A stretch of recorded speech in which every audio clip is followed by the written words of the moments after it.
vivo. Vamos a solo unos segundos para que nos permita esta plataforma accesar y darles también ya formalmente la bienvenida a todos los que se unen por Facebook. Muy bien.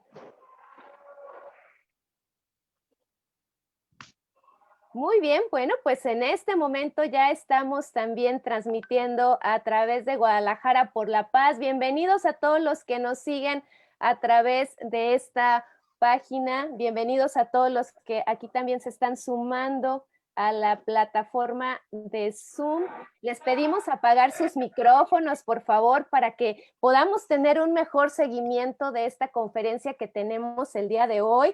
Recordemos que por esta conferencia tenemos una constancia de participación que otorga el Ayuntamiento de Guadalajara.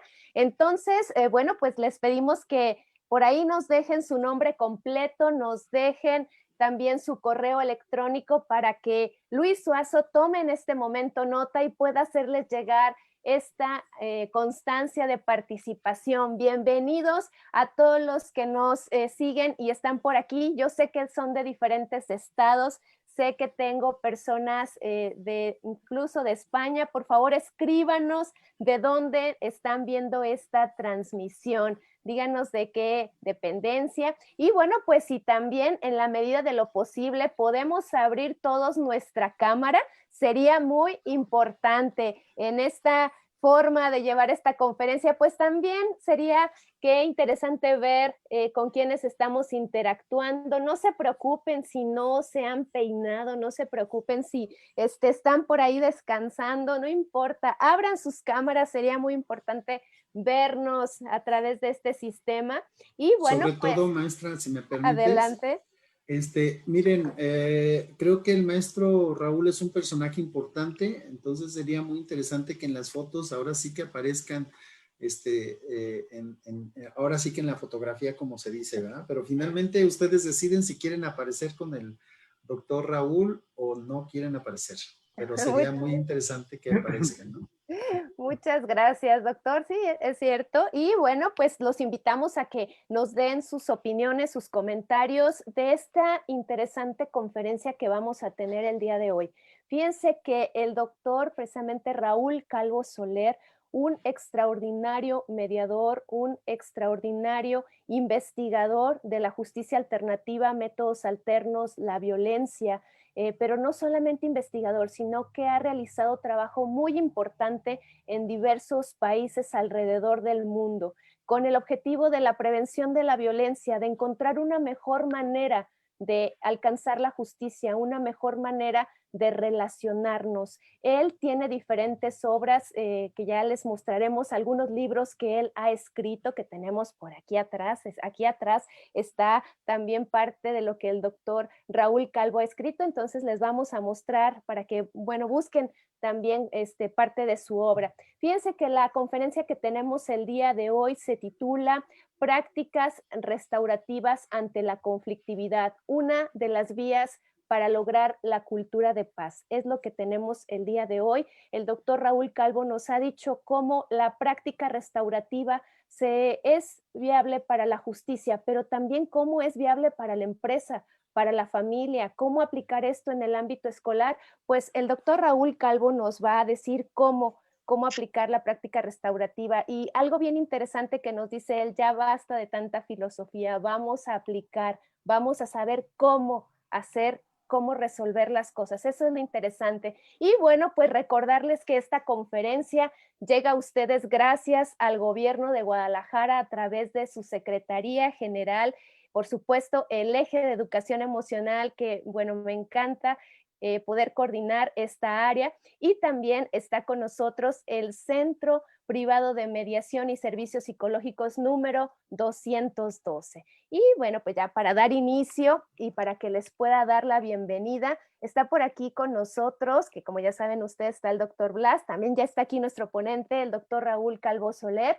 pero quiero ceder la voz a nuestro secretario general del Ayuntamiento de Guadalajara, quien agradecemos, maestro Víctor, que a pesar de que va por ahí en camino, esté aquí con nosotros. Muchas gracias por permitirnos estos eventos y le cedo la voz, maestro Víctor. Muchas gracias a todas y todos. Es un gusto saludarlos esta tarde. Sobre todo que hoy tenemos a alguien que tiene muchos años marcando agenda, podemos llamarlo así, en el mundo de la academia, del mundo de la justicia alternativa, de las prácticas de justicia restaurativa, de la mediación. Por eso esta tarde nos da muchísimo gusto que aún desde España podamos tener a alguien como el doctor Raúl Calvo Soler, ¿no? Alguien que pues es un referente en la materia. Yo al doctor le quiero agradecer de corazón y a nombre del alcalde Ismael del Toro, del alcalde de Guadalajara, que haya tenido esta oportunidad de podernos compartir sus experiencias, sus conocimientos. Por eso quiero ser muy breve para que tengamos oportunidad de escucharle. A todas y todos ustedes también, especialmente a quienes coordinan desde la Secretaría General el eje de educación, a la maestra Delia Pérez, por supuesto al doctor Blas Jasso, que también desde el centro privado ha estado como académico, como consultor y como conferencista, apoyándonos en todas estas conferencias. Pues muchas gracias. Yo les invito a que justo lo que decía la maestra Delia, es importante pasar de la teoría a la práctica. Es importante que en este momento de crisis mundial, cada una y cada uno de nosotros, especialmente los que viven en la ciudad de Guadalajara, precisamente aquí estoy yo por López Mateos, viendo todo el caos que hay con el tráfico, que podamos tomar nuestra propia agenda en las manos, ya sea una agenda en la familia, en la comunidad, en el barrio, donde podamos también empezar a trabajar para construir la paz. Muchas gracias, gracias doctor Raúl por aceptar y bueno, yo quiero ser breve, nuevamente reiterarles nuestro agradecimiento a nombre del alcalde que estén participando en estas ponencias, conferencias y sobre todo a que sigan construyendo la paz desde el municipio con nuestro proyecto y nuestro programa de gestores de paz. Enhorabuena a todas y todos. Muchas gracias. Muchas gracias, maestro Víctor, con cuidado con este camino y buen regreso a casa. Y bueno, pues para dar continuidad y ya iniciar con esta conferencia, doy la palabra al doctor Blas para que nos hable un poco de la trayectoria de nuestro ponente del día de hoy. Adelante, doctor. Bueno, pues muy buenas tardes tengan todos ustedes. De antemano, doctor, pues sabes nuestro aprecio aquí en Guadalajara.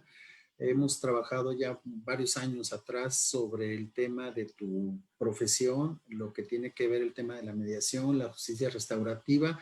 Tienes un gran reconocimiento y tienes un gran público aquí en Guadalajara y lo sabes, en Jalisco. Y bueno, pues prueba de ello es todas las personas que nos solicitaron el día de hoy poder estar cerca de ti y cerca de tu trabajo. A nombre, pues, en este caso del Centro Privado 212, en el cual me toca presidir y también a la maestra Delia, te damos la bienvenida, te damos el agradecimiento y también a nombre del eje de educación emocional, que es precisamente el que coordina la maestra Delia Pérez ahí en el mismo ayuntamiento. Todo mi reconocimiento, como lo saben, al maestro Víctor Sánchez, quien es el ideólogo de todo esto y es el promotor de todo esto que estamos realizando. Muchas gracias, Raúl, por tu compañía. Bueno, yo me quiero permitir leer algo del currículum del doctor Raúl. Es del licenciado en Derecho por la Universidad Autónoma de Barcelona, director de Ciencias Jurídicas y Sociales por la Universidad de Pompeu Fabra de Barcelona, profesor titular en la Universidad de Girona en Estudios de Derecho y Criminología y con excelencia además, profesor de la Universidad de San Andrés, ha sido y es investigador de diferentes proyectos del Ministerio de Educación de Ciencia de Ginebra en Cataluña de la Universidad Europea. Actualmente es miembro investigador del proyecto de la responsabilidad penal de empresas transnacionales por el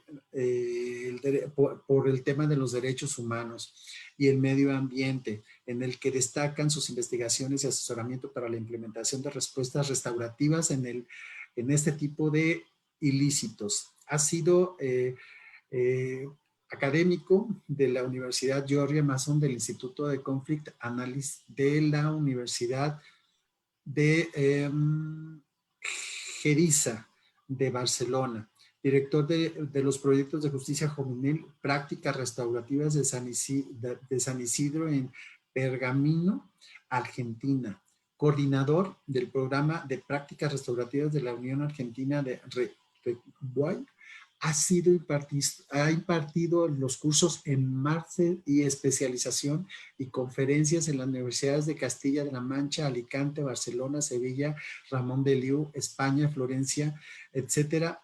Tiene un gran repertorio de actividades en el ámbito académico. Ha sido investigador en la Universidad de Colombia, en los Institutos de Justicia Alternativa de Jalisco, en la Universidad de Guadalajara, en UNAM de México, en la Universidad de Febrero en Brasil. Tiene diferentes libros donde destaca lo que viene a ser la justicia juvenil, las prácticas restaurativas, un libro muy interesante que todos conocemos, que es una bibliografía obligada en el tema de la mediación, que tiene que ver con el mapeo de los conflictos. En fin, es un currículum amplio, importante para todo lo que lo vamos a escuchar en este momento. Y bueno, bienvenido, el escenario es suyo, doctor, y muchas gracias nuevamente. Bueno, nada, en primer lugar, bueno, es, digamos, preceptivo, pero no menos importante y de corazón, en primer lugar, agradecer al maestro Víctor Sánchez la invitación, la verdad que un placer, y a mis dos amigos Blas y Delia, que una vez más se han acordado de mí, para bien o para mal, eso lo sabremos al finalizar esta charla, pero yo les decía que tengo a Guadalajara en un lugar muy especial dentro de mi corazón porque he pasado tiempo, he viajado mucho a Guadalajara, he estado hace mucho tiempo en Guadalajara y bueno, tengo grandes amigos y siempre ha sido un lugar realmente de encuentro y de reflexión para mí. Lo que quiero contarles hoy es un poco algunas cuestiones sobre quizás, en mi opinión, lo que se viene. Digamos, ¿cuál es el futuro? ¿Cuál es el gran debate de los próximos años, en mi opinión, en el espacio dramático de la conflictividad humana? ¿Qué es lo que se viene en los próximos años? Y quizás el ejemplo paradigmático es la cuarentena, es la pandemia. La cuarentena es un ejemplo paradigmático de algo, yo decía el otro día en una charla en una universidad colombiana, la cuarentena y la pandemia es el ejemplo paradigmático del reclamo de la naturaleza a una especie llamada humana para que se comporte desde una lógica restaurativa y la firme convicción de que estamos a años luz de dar la talla en ese espacio. Siempre suelo decirle a mis alumnos, probablemente en algunos espacios, por ejemplo tecnológicos, hemos evolucionado muchísimo como especie. Sin embargo, desde el punto de vista de nuestras habilidades, capacidades para enfrentar nuestra conflictividad cotidiana, yo creo que seguimos de alguna manera en la puerta de la caverna. No hemos transitado mucho más allá. Sigo pensando que a este paso somos más un problema que una solución. Creo que lo mejor que le puede pasar al planeta Tierra es la firme y convincente desaparición como especie de lo que somos por el desastre de lo que armamos cotidianamente.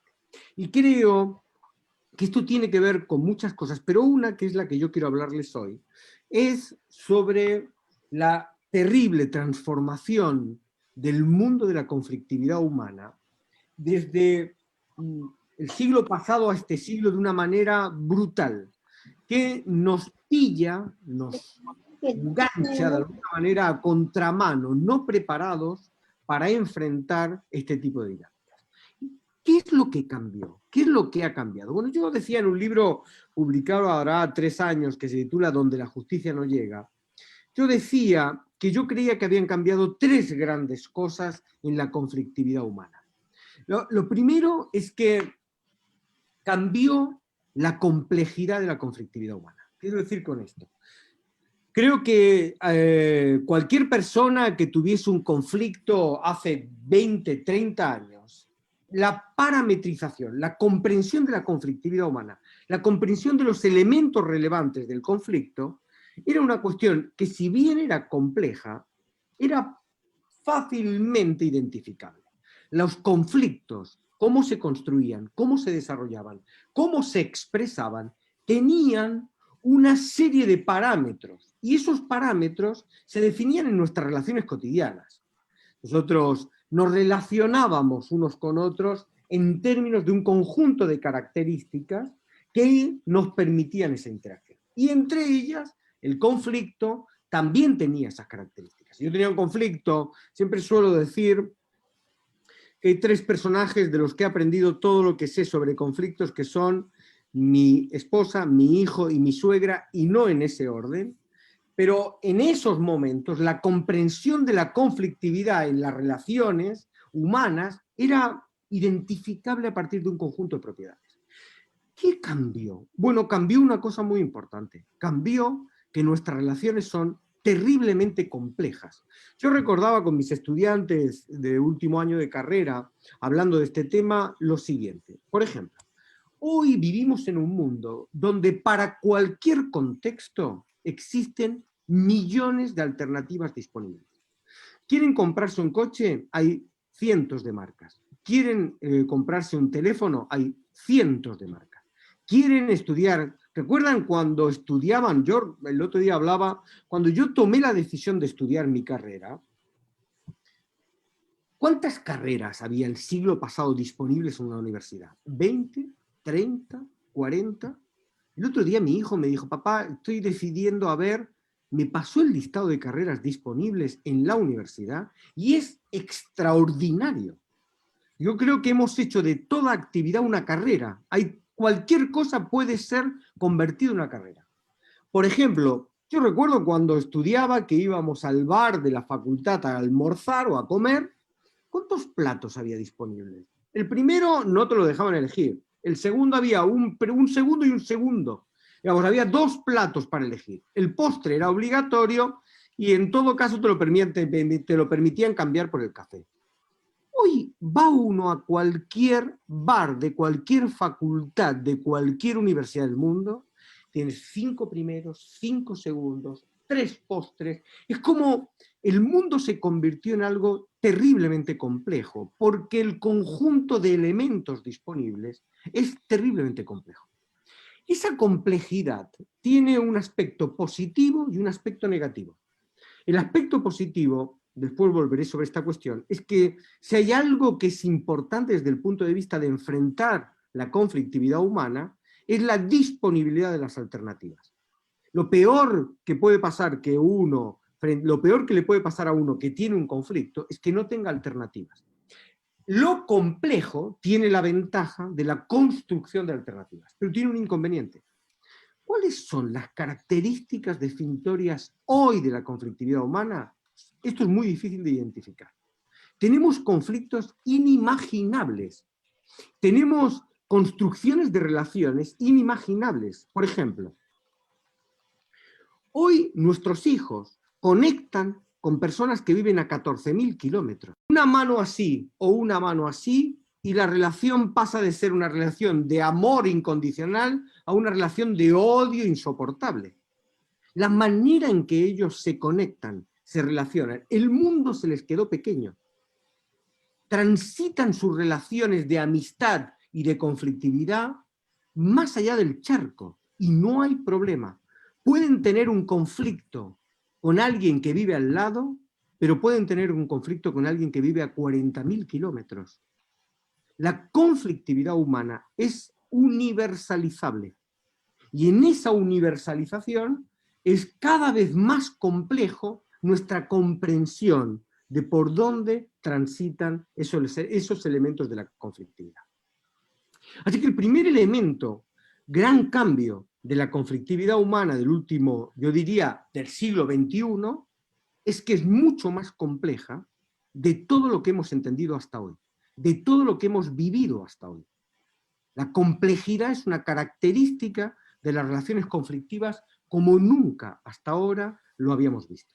Por supuesto, voy a intentar mostrar que esto pone en jaque todas nuestras preconcepciones a la hora de entender cómo enfrentamos y cómo resolvemos los conflictos. Pero la primera característica que quiero señalar es esa, la complejización de la conflictividad humana.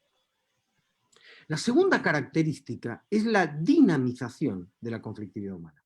Yo contaba el otro día también en una charla con investigadores en Brasil que a mí me había sorprendido, fíjense cómo cambió todo. O sea, yo puedo estar hablando hoy con ustedes sin de estar ahí, y puedo la semana pasada haber dado una charla en Colombia, en Brasil, en Bolivia, y todo es parte de una dinámica de construcción de relaciones que tienen esta cuestión de la complejidad.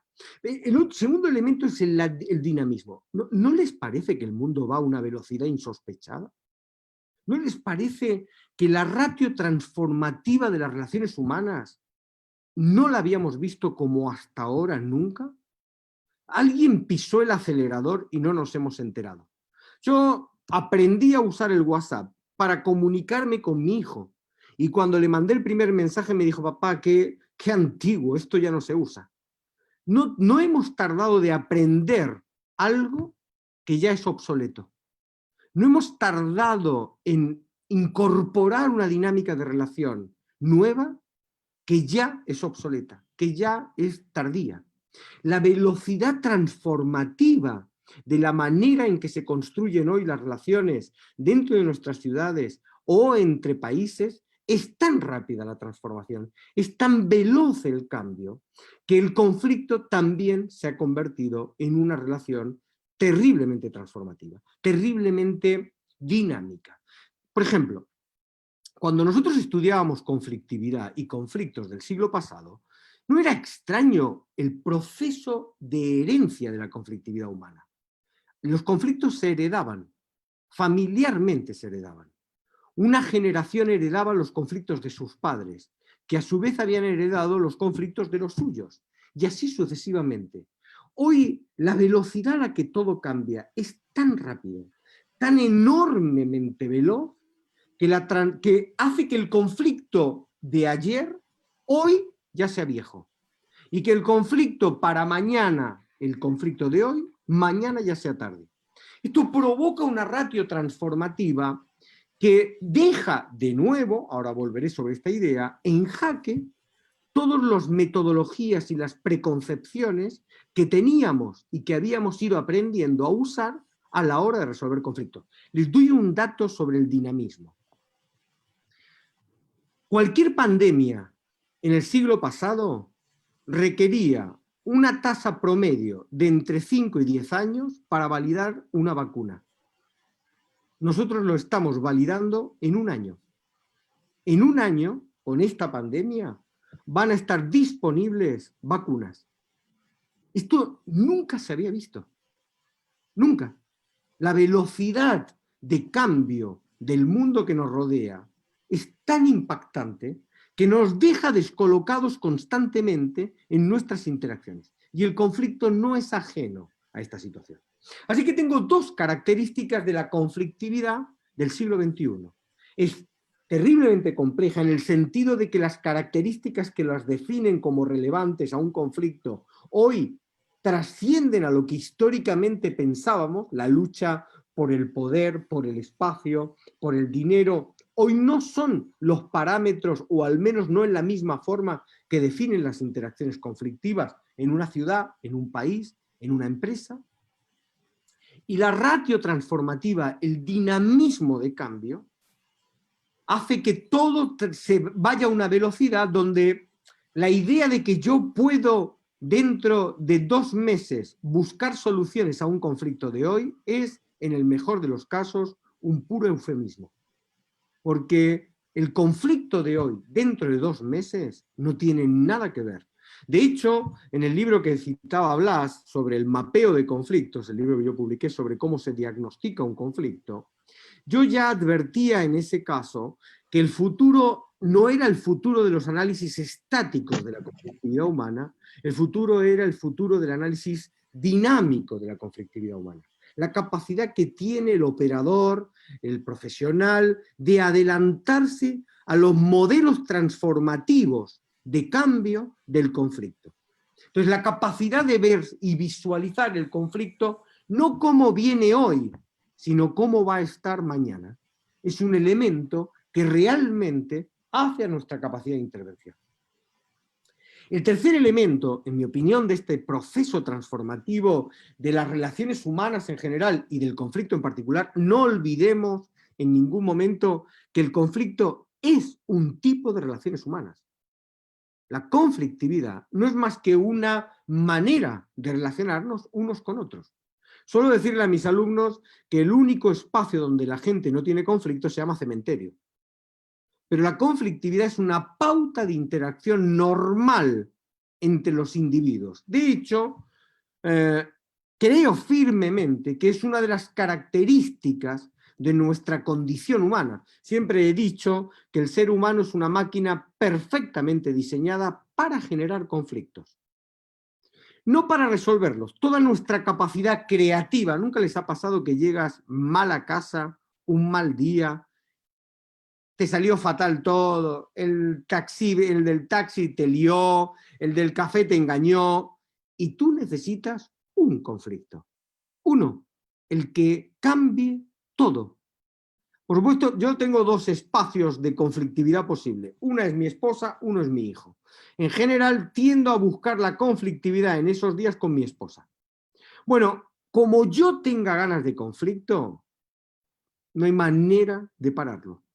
El ser humano, cuando decide generar la conflictividad, tiene una capacidad creativa como nunca la expresa. La capacidad del ser humano para crear conflictos es inusitada. Por supuesto, como les decía, en mi opinión, todo lo bueno que somos generando conflictos se convierte en torpeza cuando se trata de resolverlos. Todas nuestras habilidades para crear y generar conflictos son incapacidades a la hora de resolverlos. Entonces, complejidad, dinamismo. La tercera característica de esas relaciones humanas y de esa conflictividad, que al menos yo, en mi experiencia, sobre todo trabajando en escuelas, en conflictividad dentro de las aulas, en jóvenes en conflicto con la ley penal, jóvenes digamos, ya con delitos importantes a sus espaldas, hay una característica que me impacta, que es, yo diría, de una manera, si me permiten, precientífica, que si hay un concepto que se ha desmantelado en el contexto de nuestras relaciones humanas, es el concepto de autoridad. Yo creo que si miramos cómo nos relacionamos hoy unos con otros y miramos qué hemos perdido o qué se ha perdido, yo diría que uno de los elementos que más se ha perdido es el elemento de la autoridad. Esto tiene, como todo en la vida, quiero pensar, tiene un elemento positivo y un elemento negativo. En este caso, para mí, esta es una generación, o al menos la generación con la que yo me interactúo cotidianamente, la generación de jóvenes, esta es una generación que no regala la autoridad. Nosotros regalábamos la autoridad por la posición del otro. El profesor tenía autoridad porque era profesor. El entrenador tenía autoridad porque era entrenador. El juez tenía autoridad porque era juez. El fiscal tenía autoridad porque era fiscal. Pero esta es una generación que no te regala la autoridad. Tú puedes ser un juez y no te asigna la autoridad el joven. Tú puedes ser un deportista y no te asigna la autoridad porque seas entrenador. Tú puedes ser profesor, preguntémosles lo que sufren y viven todos los días muchos profesores en el aula, en lo que supone la interacción de la relación conflictiva dentro del aula, y no te regalan la autoridad porque seas profesor. Creo que, y lo siento realmente como un elemento positivo de esta generación, no regalan autoridad. Yo creo que nosotros éramos muy baratos regalando autoridad. Creo que la entregábamos con demasiada facilidad. Y creo que esta es una generación, para intentar ser optimista, aunque dicen que un optimista no es más que un pesimista mal informado, bueno, aun aceptando mi mala información, diría que esta es una generación terriblemente combativa frente a la autoridad. Y eso a mí me parece apasionante. Porque creo que su mundo va a requerir que sean terriblemente combativos frente a la autoridad, si es que quieren sobrevivir en ese contexto. Así que fíjense lo que tenemos. Tenemos conflictos terriblemente complejos, terriblemente dinámicos, y donde la lógica de la respuesta pura y dura de una autoridad está puesta en discusión. Ahora, si yo pienso en estas tres cosas, si pienso en estas tres características, me parece que hay tres grandes conceptualizaciones, grandes modelos de trabajo, grandes instrumentos que hasta ahora han servido o venían sirviendo para enfrentar nuestra conflictividad, que hoy están totalmente desmantelados y fuera de lugar. Y esos tres conceptos, esos tres instrumentos son, en mi opinión, el derecho, la mediación y las políticas públicas. Creo que hay un desmembramiento de la conceptualización y sobre todo de la utilidad de estos tres instrumentos para enfrentar la conflictividad del siglo XXI. Vamos a tener que repensarlos si queremos ser y si queremos poder construir un espacio de resolución de conflictos. El derecho, sin lugar a dudas, si hay un instrumento que, en mi opinión, ha perdido la trascendencia, la capacidad de impactar en las relaciones humanas conflictivas y de ser exitoso en la resolución de conflictos de los seres humanos, ha sido el derecho. Yo creo que el derecho, yo suelo hacer una pregunta que, haciendo amigos como siempre, y la hice en la charla de cierre del Congreso Internacional de Derecho Procesal del año pasado, yo comencé mi exposición con la siguiente pregunta. ¿Para qué quiere una sociedad del siglo XXI un instrumento perfeccionado en el siglo XIX? ¿Para qué? ¿Para qué queremos al derecho hoy? ¿Cuál es la trascendencia del derecho de hoy? Miren, suelo explicar que el derecho intentó ser un instrumento para resolver conflictos. Intentaba, de alguna manera, ser un instrumento que ayudase a los ciudadanos a resolver su conflictividad cotidiana. Ahora bien, el derecho tiene tres problemas graves. Uno, es simplificador. El derecho simplifica la realidad. El derecho dice, cuando se dé la propiedad 1, 2 y 3, entonces debe ser X. Pero eso tenía sentido el siglo pasado, cuando las propiedades disponibles para un conflicto podían ser identificadas como 1, 2 y 3.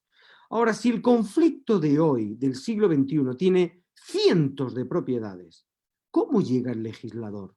¿Cómo puede el legislador hoy captar la complejidad de la conflictividad humana en sus normas?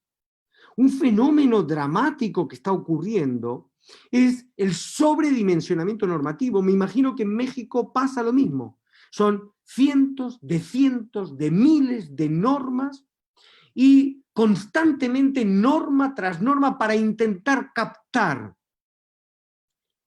con las manos el agua, para intentar captar con normas la complejidad de una realidad que hoy se le escapa al legislador de sus manos.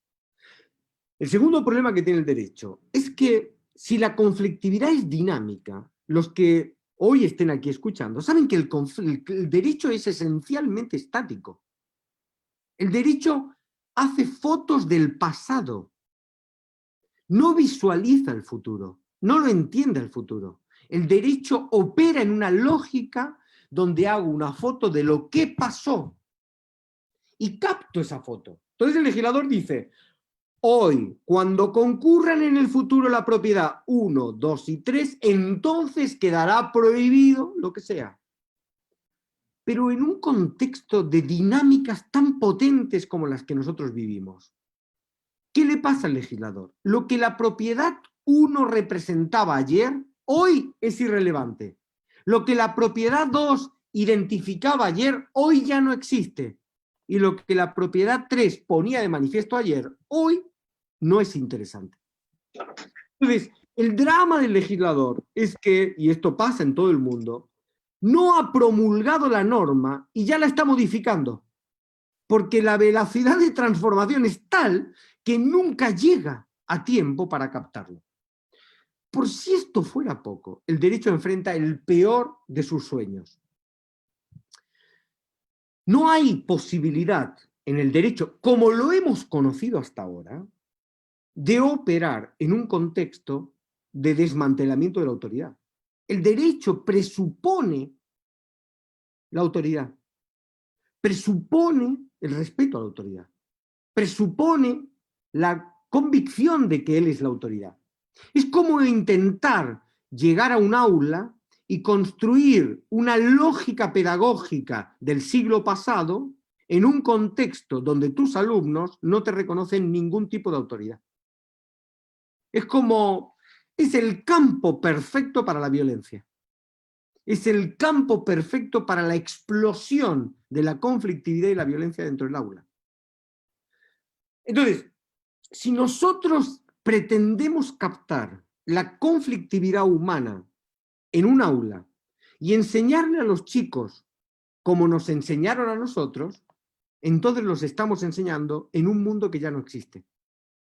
Si el derecho pretende resolver la conflictividad de hoy como resolvía la conflictividad del pasado, está intentando enfrentar una conflictividad que ya no existe. Así que el derecho como instrumento de mejora de la calidad de vida del ciudadano y de la capacidad de los ciudadanos de resolver su conflictividad cotidiana, para mí, hoy, es un tremendo fracaso. Tremendo fracaso. El segundo elemento, instrumento, es que nosotros creímos en el siglo pasado que la mejor manera de resolver esto era a través de crear instrumentos alternativos. Desarrollar dinámicas a través de la mediación, del arbitraje, de la conciliación, de la facilitación, etcétera, etcétera. Pero no nos dimos cuenta que la transformación conflictiva también iba a poner en jaque la conceptualización de los métodos alternativos. La mediación como la hemos entendido, más allá de otros problemas, yo siempre digo, ¿quieren ver un buen conflicto? Junten 5 mediadores y pregunten qué es la mediación. Van a haber un conflicto irresoluble, inmediable, incapaz de escucha activa. La escucha activa es lo que uno le pide que hagan las partes. Ahora, cuando hay que discutir sobre lo que es la mediación, se acabó la escucha activa, se acabó el parafraseo, se acabó todo. Nos damos con todo. En casa del herrero, cuchara de palo. Entonces, pensamos que a base de desarrollar la mediación, íbamos a crear una dinámica transformativa que ayudase a resolver la conflictividad. Y probablemente durante un tiempo pudo ser así. Mi argumento hoy es que la transformación de la conflictividad humana es tan potente como nunca la hemos visto hasta ahora, que hasta la mediación queda desfasada. Las dinámicas de intervención en el espacio mediador per se quedan desfasadas. La mediación debe ser reconceptualizada como uno de los instrumentos posibles, pero no como el único instrumento de respuesta. Porque la diversidad de la conflictividad humana ha generado que haya conflictos donde la mediación no puede ser bajo ninguna desde ningún lugar una respuesta a la conflictividad que se plantea. De hecho, hay estudios interesantes acerca de la mediación como un detonante de conflictividad.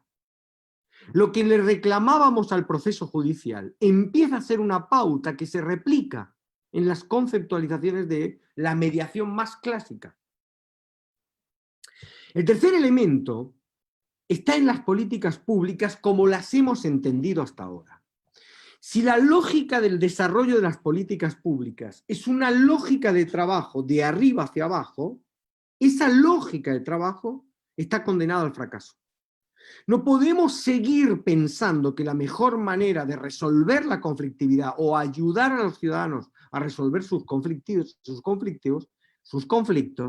es simplemente enumerar las respuestas en políticas públicas.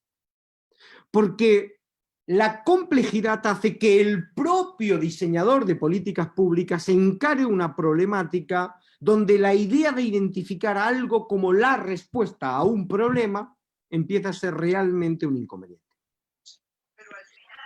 Si uno lo piensa desde este lado, y está en juego el papel que ha jugado el derecho, si está en juego el papel que ha jugado el discurso clásico de la mediación, y si está en juego el papel que ha jugado el uso o desarrollo de políticas públicas como lo hemos conocido hasta ahora, la pregunta interesante es ¿dónde está la respuesta? En mi opinión, en mi manera de verlo, la respuesta está en un cambio, en primer lugar, de la comprensión de las relaciones humanas. Lo primero que me parece importante es que esto no es una cuestión instrumental. Esto es una cuestión de transformación sustantiva. No es solo un problema de lograr que el legislador dicte más normas. Es un problema de que empecemos a entender de una manera distinta cómo nos relacionamos los individuos unos con otros en este gran espacio llamado mundo. No es solo una lógica de un legislador que tenga la capacidad de dictar normas a mayor velocidad que hasta ahora, o una computadora que pueda resolver problemas a una mayor velocidad que hasta ahora. Es una transformación mucho más profunda. Es una transformación de la comprensión de aquello que nosotros le estamos pidiendo al ciudadano cuando queremos que se relacione o cuando queremos que conecte con otros ciudadanos. Si no somos capaces de crear ese espacio, si no somos capaces de repensar el papel que está llamado a jugar las relaciones humanas y el tipo de conflictividad que tenemos los sujetos unos con otros, la idea de trabajar en mejorar el derecho, en usar la mediación, en trabajar con políticas públicas, me parece que es a todas luces insuficiente. Así que lo primero que me parece que tenemos que empezar a discutir es cómo nos vamos a relacionar unos con otros. Fíjense en una cuestión que por eso tiene que ver con lo que yo decía de la pandemia. La pandemia ha puesto de manifiesto algo dramático en nuestra condición humana, y es que somos el problema, pero a la vez somos parte de la solución. Una solución que pasa por la asunción de la parte, la cuota de responsabilidad que nos cabe a cada uno de nosotros. La idea de ser capaz de pensar que yo transmito una enfermedad, aunque yo no la sufro. La idea de que quedándome en casa cuido a los que me rodean. La idea de poder llevar algo que es incómodo como es el tapabocas o el barbijo. La idea de hacerme cargo de ser una pequeña parte de esa solución, mientras esperamos que aparezca la solución global, que sería la vacuna, es un pensamiento profundamente restaurativo. Profundamente restaurativo. Para el restaurativista, la clave de las dinámicas conflictivas es la capacidad que tengan los individuos de hacerse cargo del conflicto. La capacidad que tengamos como sujetos que nos relacionamos unos con otros, de hacernos cargo de una palabra que para el restaurativista es clave, el protagonismo. Y esto es dramático, porque nosotros somos una sociedad, una especie terriblemente acomodaticia. Para nosotros la autoridad es la solución, porque tener una autoridad que decreta la solución es barato. No implica para el individuo asumir la responsabilidad. No le implica al individuo asumir su cuota de responsabilidad en la conflictividad con el otro. Entonces, lo primero que va a entrar en juego, hay una gran bibliografía hoy cada vez más fuerte sobre todo esto, es la idea de una transformación de la manera en que entendemos nuestras relaciones como seres humanos. La manera en que vamos a aceptar nuestras relaciones es un elemento transformativo necesario de la interacción. El segundo punto clave, es que vamos a tener que pensar a partir de esto, y ahí todo el discurso de la cultura de la paz, son elementos que conforman ese debate, esa idea, vamos a tener que pensar cómo formamos a las sociedades futuras, a las generaciones futuras. Miren, hace algún tiempo, dos profesoras, dos de la Universidad de Barcelona, publicaron un libro, yo dirijo una colección de la editorial Gedisa, que se llama Prevención, Administración y Resolución de Conflictos. Ellos publicaron, dos profesoras insignes, pedagogas de la Universidad de Barcelona, publicaron un libro, donde el libro comenzaba diciendo lo siguiente. Si usted envía a su hijo a una escuela y le dicen que no les van a enseñar matemáticas, usted sacará a su hijo de esa escuela. Usted pondrá el grito en el cielo como inaceptable que a su hijo no se le enseñe matemáticas. Paréntesis, si alguien de los presentes sabe para qué sirve en la vida cotidiana la realización de una raíz cuadrada, le ruego por favor que me lo explique, porque no he utilizado la raíz cuadrada en mi vida, a pesar de que un profesor me dijo, ya verá usted que le va a ser útil. Sigo esperando ese momento. Cierro paréntesis. Ahora, ellas decían algo como lo siguiente: enviamos todos los días a nuestros hijos a escuelas donde, por ejemplo, no se les enseña a enfrentar su conflictividad cotidiana. No se les enseña a interactuar en el contexto de relaciones conflictivas. Y nos parece normal, nos parece aceptable. No nos parece aceptable que no aprenda matemáticas, pero nos parece absolutamente aceptable que no aprenda a manejar su conflictividad.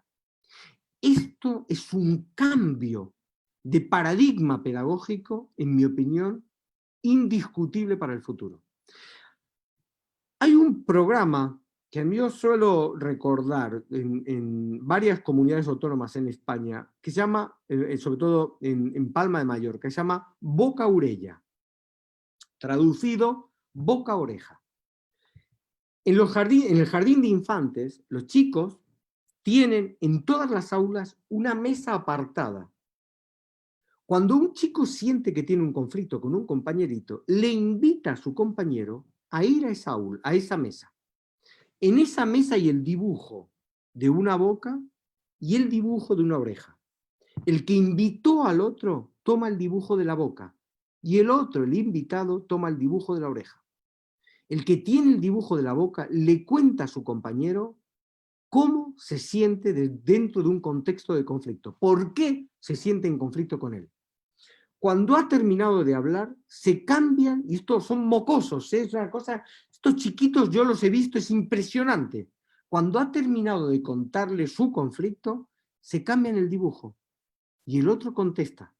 Lo hacen tantas veces como sientan que es necesario para contarle al otro el conflicto que sienten con él.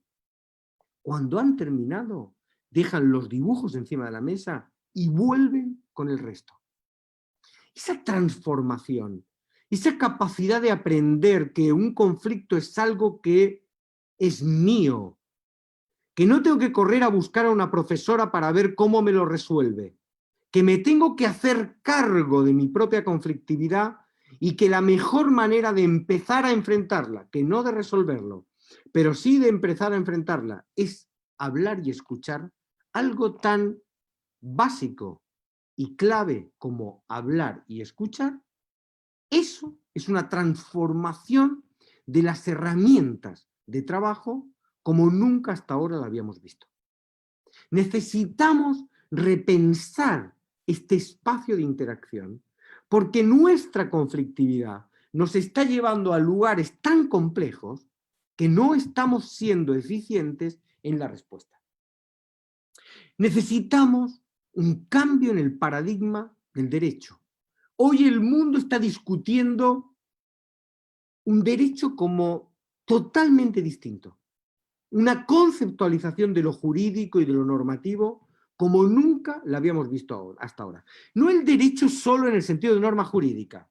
Como saben Blas y Delia, yo en estos momentos dirijo un proyecto muy importante encaminado a transformar la cultura de un deporte que ha sido esencialmente violento en su práctica y que ha generado en los últimos tiempos el fallecimiento de chicos a manos de chicos durante el ejercicio, no durante el partido, sino con posterioridad a ese partido. Bien, en ese espacio, junto con muchas otras cosas, el cambio de cultura también es un cambio de la conceptualización de las normas disciplinarias. La lógica de una disciplina deportiva en su versión clásica hoy no tiene sentido. La lógica de un código disciplinario y de prácticas éticas en una escuela, como los códigos disciplinarios y las prácticas éticas del siglo pasado, hoy no tienen sentido. El replanteamiento es un replanteamiento en torno a la transformación de lo normativo en nuestra vida cotidiana. ¿De qué papel está llamado a jugar las normas y qué tipo de normas necesitamos para que el sistema transite hacia un espacio distinto?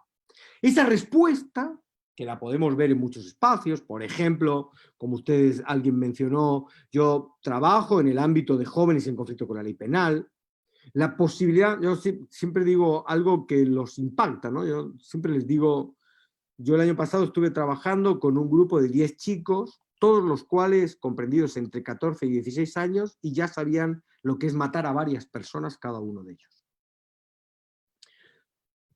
Hay algo que es dramático en esta historia, por supuesto que la muerte de una persona siempre es dramática, pero hay algo que es dramático y es que en el fondo creemos que porque los encerramos en una prisión y los tenemos 4, 5, 10, 15, 20 años encerrados, hemos logrado transformar las dinámicas. Y acabamos descubriendo que nuestra conceptualización de la respuesta del sistema es claramente deficitaria. Necesitamos repensarlos. Y una de las cosas que yo les digo siempre es, necesitan 3 cosas que para el futuro de la conflictividad humana me parece que son claves. Necesitan protagonismo, necesitan reconocimiento y necesitan responsabilización. Necesitan protagonismo porque necesitamos crear una sociedad que entienda que la mejor manera de enfrentar el conflicto es hacerse protagonista de él. No es patearlo hacia un lado, no es esperar que un juez dicte sentencia, no es esperar que una profesora castigue o un profesor castigue, no es esperar nada de eso. Es lograr que se hagan cargo, es lograr que entiendan la trascendencia.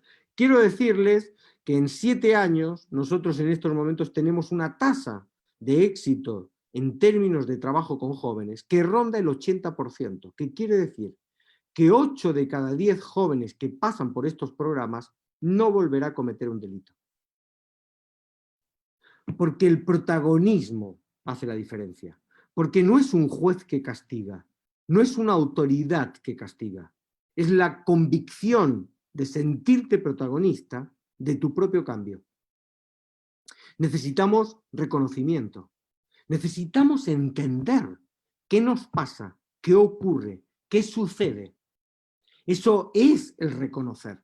Necesitamos dejar de esperar que otros resuelvan. Necesitamos entender que somos los autores del conflicto y que también somos los autores de la solución de esa conflictividad. Y necesitamos hacernos responsables. Necesitamos ser capaces de entender una palabra dramática. Yo siempre digo, necesitamos hablar menos de culpa y más de daño. Necesitamos empezar a poner el foco en el daño que generamos en la conflictividad, en nuestras interacciones conflictivas, y hablar menos de la culpa en nuestras actividades conflictivas. ¿Por qué la mediación debe ser superada? Básicamente porque la transformación del derecho es una transformación de la manera en que entendemos el derecho. La transformación de la mediación es una transformación de la forma que las personas, incluidos los mediadores, en mi opinión, encaran un proceso de mediación. La idea de un mediador que se convierte en una pseudoautoridad que no logra dotar de protagonismo a las partes nos hace mucho daño.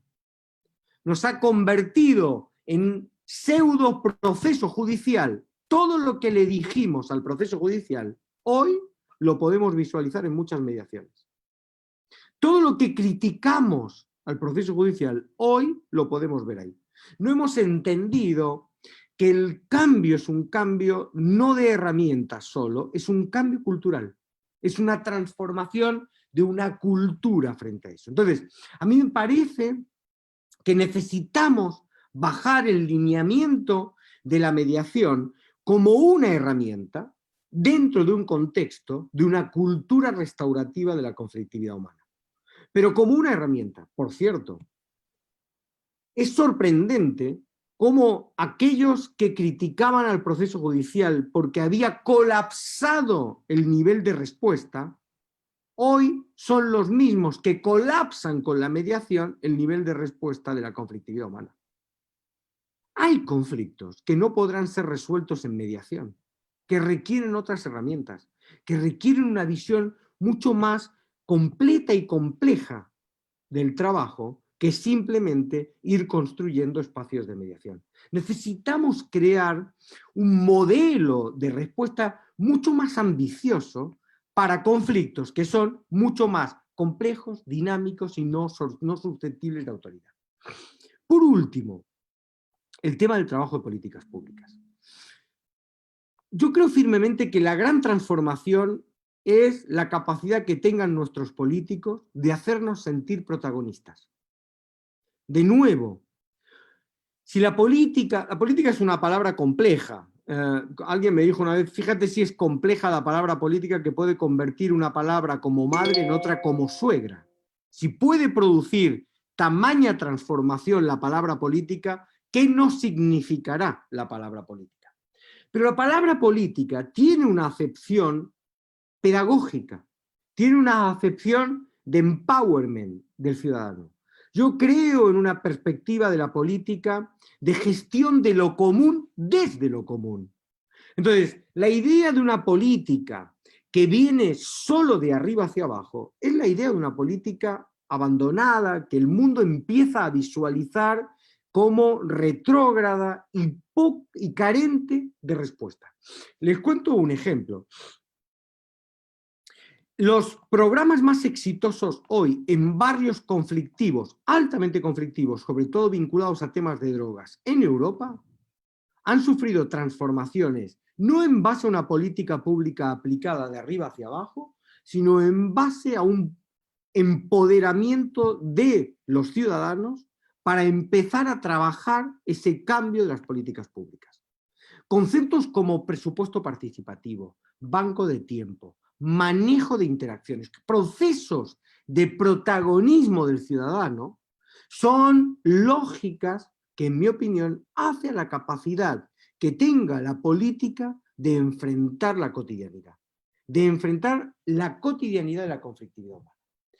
Creo que esa es la transformación, creo que ese es el camino. Y el camino, insisto, lo propugna, y creo, como yo lo concibo, el debate de lo restaurativo, el debate de una lógica restaurativa.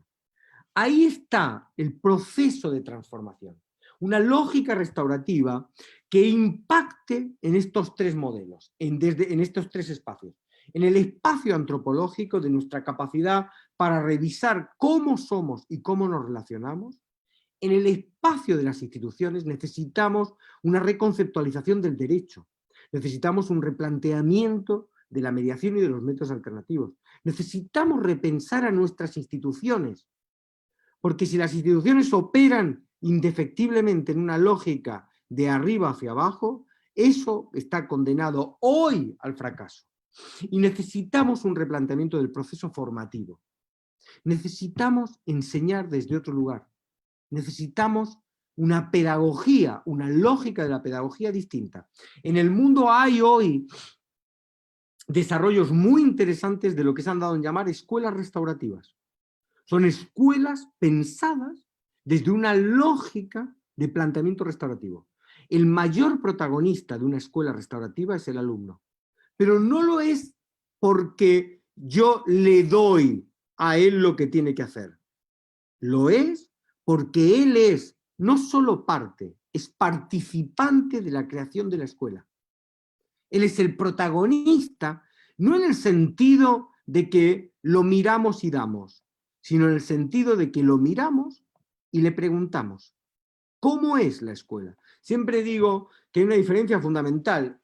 El restaurativista cree en una escuela que es una escuela líquida. No en el sentido de Bauerman, líquida en el sentido de la capacidad de adaptarse. En las escuelas tradicionales hay chicos disruptivos. ¿Quién es un chico disruptivo en una escuela tradicional? Aquel que no encaja en una escuela sólida de cemento. Porque las escuelas que hemos conocido hasta ahora no tienen variabilidad, no tienen cintura. Son así, y el chico tiene que encajar aquí. Ahora, en un contexto terriblemente complejo, en un contexto terriblemente dinámico, en un contexto donde el profesor no ha terminado de explicar algo y ya está desfasado en su conocimiento, porque todo cambia a una velocidad inusitada, la idea de una escuela que se puede permitir el lujo de crearse desde el cemento, desde una lógica inamovible, desde un pensamiento de esto es así, es la historia de un fracaso anunciado. Entonces, lo que empieza a ser disruptivo no son los chicos, son las escuelas. Lo que empieza a ser disruptivo no son el ciudadano, son las instituciones que no tienen la cintura para ser transformativas frente a una complejidad del conflicto como nunca hasta ahora hemos visto. Yo creo que ese es el camino. Creo que cualquier propuesta hacia el futuro debe ser una propuesta desde la adaptabilidad, desde el protagonismo, desde la transformación, desde el reconocimiento y desde la responsabilización. Y por último, creo que la transformación del futuro no está en el discurso de la reparación, está en el discurso de la restauración. Antes hablaba Blas. Yo participo en un programa internacional de investigadores que trabajamos con empresas que han cometido delitos medioambientales o de vulneración de derechos humanos y que en el fondo el sistema tradicional les sale a cuenta. ¿Por qué? Porque una empresa transnacional que produce un descalabro medioambiental en México, una empresa minera que produzca un descalabro medioambiental en México, por muy impactante que pueda parecernos la sanción, por muy fuerte que pueda parecernos la sanción, ya está computada y amortizada con los beneficios que generan por la vulneración o por la afectación medioambiental. Así que cuando el derecho dice, y te castigué, la empresa dice, bueno, ¿cuánto nos costó? Pues mire, nos costó el 20% de los beneficios que hemos obtenido. Bueno, necesitamos un modelo de respuesta distinto. Necesitamos un modelo de respuesta distinto. ¿Y en qué consiste ese modelo? Bueno, no tengo mucho tiempo para explicar, pero básicamente en diseñar sistemas que no pongan el foco en la reparación, sino en la restauración. Nosotros no necesitamos victimarios en el deporte, en la escuela, que discutan desde una lógica reparadora. Necesitamos victimarios que discutan desde una lógica restaurativa. Y lo restaurativo es interesante porque opera en una lógica no solo de lo tangible o monetario, sino también de lo intangible. Miren, el modelo más exitoso en el mundo contra el bullying y la violencia en el aula se llama Kiva.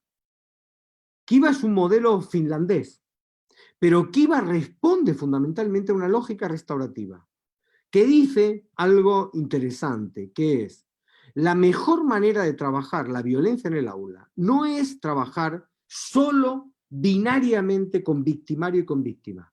La mejor manera de trabajar la violencia en el aula es trabajar con el aula, con la escuela, con la comunidad, con el sistema, no con quien agrede y es agredido.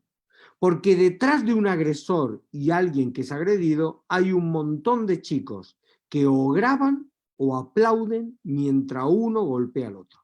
Si no se trabaja en esa lógica, y esa es una lógica de respuesta restaurativa, entonces no vamos a poder transformar las cosas. Bueno, esto es lo que quería contarles. Espero no haberme pasado del tiempo que tenía dedicado y sobre todo me interesa que ustedes pregunten, comentemos, intercambiemos la opinión. Recuerden siempre que, como alguien me contó una vez, no hay preguntas tontas, sino respuestas estúpidas. Así que la carga de la prueba está sobre mi cabeza, así es que intentaré hacerlo lo mejor que pueda en ese momento. Muchas gracias por haberme escuchado y ahora a disposición para intentar contestar a las cuestiones que pueda yo contestar. Muchas gracias, doctor Raúl Calvo. Excelente exposición. ¿Y cómo nos has dejado con tanta reflexión, doctor? De verdad que hoy sí nos has dejado bastante Debe tarea. ser el horario, debe ser claramente el horario y parece interesante lo que he dicho y a lo mejor debe ser una cuestión de horario. No, la misma película, depende a la hora que la veas, te parece interesante o te parece un bodrio. Creo que acerté en el horario. Debe ser mérito de ustedes, así que buenísimo. Para nada, doctor. De verdad nos has dejado bastante para reflexionar. Y mira, tal que no es el horario, que tenemos bastantes comentarios aquí de las personas que están aquí en la plataforma y en Guadalajara por la Paz. Además que te dejan bastantes saludos y agradecimientos. Está, por ejemplo, Ali Barba que dice, tiene razón, la tecnología avanza a pasos agigantados. Lastimosamente la educación valorar en la familia se está perdiendo y nos enseñamos a nuestros hijos que debemos apostar por la prevención, pero no corregimos. Dice, saludos, doctor Calvo Soler, un representante de la mediación. Yo Ella es creo, Ali Barba. quiero contestar en eso, me parece un punto importante. Yo les contaba el proyecto este. En enero, en el mes de enero, un grupo de chicos jugadores de rugby agreden a la salida de una discoteca a otro chico y a patadas lo mataron. Esto en realidad no era la primera vez que sucedía con el rugby en Argentina, donde yo hoy me encuentro trabajando y dirigiendo ese programa. Es un deporte muy importante. Los fines de semana hay como 160.000 jugadores de rugby en la Argentina, más ahora que, como ustedes sabrán, o no, pero yo les cuento, los Pumas le ganaron por primera vez en su historia a los All Blacks y esto ha sido wow, chihuahua, todo un cambio transformativo. Pero es muy interesante porque el mundo del rugby decía, pero ¿cómo puede pasarnos esto? Nosotros, y es verdad, los entrenadores les insistimos a los chicos sobre los valores, les hablamos de los valores, les decimos lo importante que son los valores. Claro, lo que me parece que no entendieron, y eso es lo que estamos trabajando para transformar, es que esta no es una generación donde el relato de los valores sea un relato interesante. Esta no es una generación para hablar del respeto. Esta es una generación donde hay que actuar respetuosamente. Esta no es una generación para hablar de la igualdad. Esta es una generación donde hay que actuar desde la igualdad. Y eso nos ha llevado a todo un replanteamiento desde el punto de vista de no discutamos los valores, discutamos la manera en que logramos que ellos los puedan realizar. Cuando yo trabajo con un joven en conflicto con la ley penal, yo no le discuto sobre, no discuto sobre el respeto. Ese es un debate muy poco interesante. Mi pregunta es, ¿qué puedo enseñarle yo a él para que mañana él pueda respetar? Y eso no depende de la palabra respeto, depende de las competencias, destrezas y habilidades previas, instrumentales, que le van a servir a él para poder enfrentar la realización de ese valor. Hemos construido, y este es otro cambio no menor, hemos construido un discurso que pone demasiado el foco en el valor como un fin último. Y estamos perdiendo, en mi opinión, algo que es previo, que es cómo y con qué herramientas dotamos a nuestros jóvenes para que puedan acceder a esos valores sin que se les convierta en algo rancio, viejo, antiguo y poco interesante. Necesitamos dotarlos de las herramientas para que puedan realizar los valores, más que seguir en un discurso perenne, casi inmortal, de la trascendencia de los valores. Así que a mí me parece que vamos a tener que empezar a pensar mucho más, no en cuáles son los valores, sino en cómo, en qué herramientas les otorgamos a los chicos para poder acceder a ellos con naturalidad. Creo que eso es un punto para mí clave desde el punto de vista del trabajo, y el rugby es un ejemplo paradigmático del fracaso clásico del discurso de los valores. Excelente, doctor, muchas gracias. Y el doctor Blas tiene por aquí un comentario también. Adelante, doctor. Bueno, yo realmente estoy muy satisfecho por tus disertaciones, estimado doctor, sobre todo porque es algo que nosotros hemos defendido desde hace mucho tiempo, precisamente aquí en Jalisco, con respecto a la mediación. Es decir, la mediación ya es una ciencia transdisciplinar, en donde el pensamiento positivista, reduccionista, ya prácticamente está quedando fuera de los nuevos paradigmas de la ciencia. Ahora se habla un pensamiento más integrador, más holístico, en donde los pensamientos cualitativos y hermenéuticos tendrán ya que ver dentro de la mediación. El pensamiento jurídico reduccionista se ha convertido en una parte transversal de los nuevos paradigmas de la ciencia. Las escuelas de repetición, las escuelas positivistas, las escuelas bancarias, prácticamente ya están pasando a un nivel totalmente fuera de los contextos de las nuevas ciencias emergentes en el mundo. Entonces te escucho y me motiva mucho el hecho de saber pues que hay una postura en el mundo que también está siendo transmitida hacia los nuevos mediadores, hacia los nuevos paradigmas que el del conocimiento, en donde las competencias del mediador ya tendrán que ser ahora de otra naturaleza. Y entonces, bueno, nada más quiero comentarte que ese es mi pensamiento. Me da gusto escuchar esta postura más integradora de la ciencia y del pensamiento que se está viniendo a renovar de una manera sustancial y de una manera muy significativa en el mundo. Ahorita, por ejemplo, estamos viviendo una pandemia que le hemos llamado una pandemia emocional, una pandemia psicológica, y es porque la gente que tenía conocimientos no sabe qué hacer cuando tiene a su esposa enfrente, no sabe qué hacer cuando tiene a su hijo enfrente, no sabe cómo, es decir, ahora el hecho de que se tiene que acercar ya, ahora cara a cara, donde ahora ya tiene que hablar de emociones, que tiene que hablar con otro tipo de lenguaje y otro tipo de herramientas hacia las personas que le rodean desde una perspectiva emocional, es lo que tiene vuelta loca a mucha gente. O sea, es decir, imagínate personas que tenían tanto conocimiento y que no se saben relacionar con su hijo, con su esposa. Es más, aunque parezca irónico, ni con su perro se saben relacionar. Entonces, claro, la gente entra en niveles de estrés que lo hemos estado viendo en la clínica profesionalmente. Llega la gente porque no tiene habilidades emocionales, no tiene recursos de vivencia emocional, y pues nos enseñaron solamente a tener conocimientos, a ser repetitivos en la ciencia, y nos decían que eso era la ciencia. Y ahora la ciencia ya muestra otra cara y tuvimos que revolucionar todo el concepto de ciencia en el mundo. Me da gusto escucharte, de verdad. No, yo estoy de acuerdo. Creo que hay que ser, hay que ampliar juego, hay que dar juego. Ahora, también me has escuchado decir, Blas, que creo que necesitamos abrir el juego en una multiplicidad de espacios. Es decir, digamos, necesitamos replantear la manera en que encaramos nuestra conflictividad cotidiana. Por ejemplo, necesitamos encarar nuestra conflictividad desde una lógica que trascienda los espacios cerrados.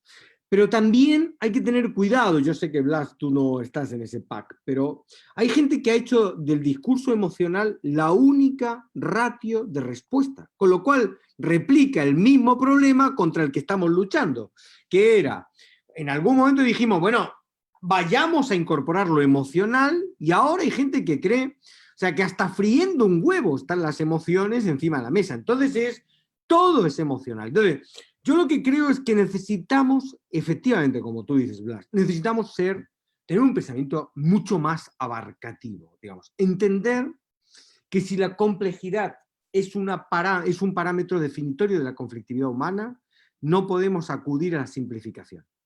No podemos acudir a la simplificación. Ni era verdad cuando intentábamos resolverlo todo con el proceso judicial, ni es verdad que intentemos resolverlo todo desde solo una lógica emocional, ni era verdad cuando todos los problemas eran los valores, ni es verdad cuando todos los problemas son las emociones.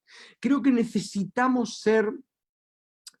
debemos dejar de ser esclavos de nuestra capacidad para simplificar. Necesitamos aceptar esa complejidad de la respuesta, esa complejidad y diversidad de la respuesta. Nosotros, sobre todo, por ejemplo, cuando nosotros trabajamos con jóvenes en conflicto con la ley penal, bueno, cada joven es un mundo. Cada joven requiere una respuesta que no puedes parametrizar. Requiere la capacidad de entender más las dinámicas del joven para poder tomar una decisión sobre cómo contestamos a esas dinámicas. Entonces, yo creo que ese es el punto. Necesitamos ser más potentes en el diagnóstico. Necesitamos visualizar, dada la diversidad de la conflictividad, necesitamos ser mucho más potentes cuando diagnosticamos. Entender las particularidades del caso. Porque la complejidad hace que lo que sirve como una herramienta en una intervención sea un absoluto desastre en otra. Ahora, por supuesto, eso significa también diversificar nuestras herramientas, ser mucho más potentes desde el punto de vista herramental en la intervención. Y eso creo que es un punto clave. Yo siempre cuento una anécdota que tuve en México, hace muchos años. Yo les contaba siempre a mis alumnos, les hacía una broma, y siempre les decía, seguro que alguna vez alguien les ha dicho aquí lo que faltan son, y todos gritaban valores. Porque estaban muy acostumbrados a que todo el mundo les decía que aquí, en mi época los valores, cuando a mí me enseñaban valores, aquí lo que faltan son valores. Y yo, valores, valores, valores. Y una vez, estando en ese hermoso país, México, se me ocurrió replicar la broma. Y en una sala, con un montón de gente, no diré dónde, para evitar cualquier tipo de interacción, hice la siguiente cuestión. Seguro que alguna vez han escuchado aquí lo que faltan son, y todos gritaron huevos. Y me quedé parado, porque no era la respuesta que yo esperaba en ese momento determinado. Solo se me ocurrió decir, pensaba en valores, y alguien me dijo, también, y bueno, seguimos por el tema de los valores. Esto es lo que creo que tenemos que aprender. La respuesta... Hay una frase que tienen los argentinos que a mí me encanta, que dicen que vivir en la Argentina es un problema porque cuando uno aprende las respuestas, viene alguien y te cambia las preguntas. Bueno, yo creo que ese es el drama de la conflictividad humana. Cuando creemos tener las respuestas, viene alguien y nos cambia las preguntas. Y debemos estar en condiciones de aceptar que un joven en conflicto con la ley penal, que un aula donde hay conflictividad, que una empresa, que un deporte, que un país cambie sus preguntas y nosotros podamos buscar respuestas a esas nuevas preguntas sin, sobre todo, clave, y esto creo que ese ha sido el grave error de la mediación, les cambiaron las preguntas y siguieron contestando lo mismo. Y este ha sido, en mi opinión, el fracaso de la mediación. Las preguntas ya son otras y siguen contestando, no todos, y hay muchos que siguen contestando lo mismo. Creo que necesitamos más capacidad para escuchar mejor cómo cambian las preguntas para empezar a pensar cómo damos respuestas distintas. Qué interesante, doctor Raúl. Pues decirle que aquí tiene muchas felicitaciones de Josefina. Muchas gracias, Josefina. Muchas gracias aquí a Carlos Oseguera también, a Guadalupe, Miriam González, que nos dice Gaby, muchas gracias por sus comentarios. Yasmín también, aquí felicitaciones, dice Valeria, excelente como siempre. Valeria nos dice, como siempre, doctor Raúl Calvo, muchas gracias. Teresa Martínez, excelente conferencia, muchas gracias. Montserrat Rojas también, muchas gracias por aquí, por todos sus comentarios. Y bueno, pues vamos a ver unas preguntas más. Tenemos por aquí algunos comentarios bien interesantes, doctor. Nos dice, por ejemplo, Marisela Gómez, dice, hablamos de un cambio de escenario para la aplicación de medios alternos en nuestro país. Sin embargo, nuestro estado, dice ella, apenas estamos en la lucha de implantar estos cambios, hacer del conocimiento de la población de su existencia, sobre todo crear confianza en su uso para poder solucionar conflictos en los que nos encontramos, buscar y proponer soluciones utilizando la comunicación, la escucha, responsabilizándonos para lograr acuerdos. ¿Qué opina de esto, doctor? Bueno, es como preguntar, ¿qué opina usted del Big Bang? Digamos, así en cortito, porque tenemos poco tiempo. Pues claro, es una pregunta de 1 millón, pero lo diré de esta manera. ¿qué es lo que estamos intentando que ocurra en nuestras sociedades? ¿Que vengan a mediación o que entiendan que son los protagonistas de la resolución de su conflictividad? Porque yo creo que ahí está el error. Fuimos a hablarles de un espacio maravilloso como la mediación en un contexto donde aún no entendían que ellos eran protagonistas de su propia conflictividad cotidiana. Entonces yo creo que necesitamos ser mucho más ambiciosos en lo que estamos proponiendo. Necesitamos ser capaces de dar respuestas mucho más amplias, ambiciosas, creativas, que simplemente vengan a mediar. Necesitamos ser capaces de mostrar que un ciudadano que enfrenta su conflictividad cotidiana es un ciudadano que tiene mayor probabilidad de vivir una vida muchísimo más agradable, muchísimo más solvente. Entonces yo creo que esa es la gran transformación. No es en sí el discurso de la mediación. La mediación es una herramienta que es parte de un discurso transformador.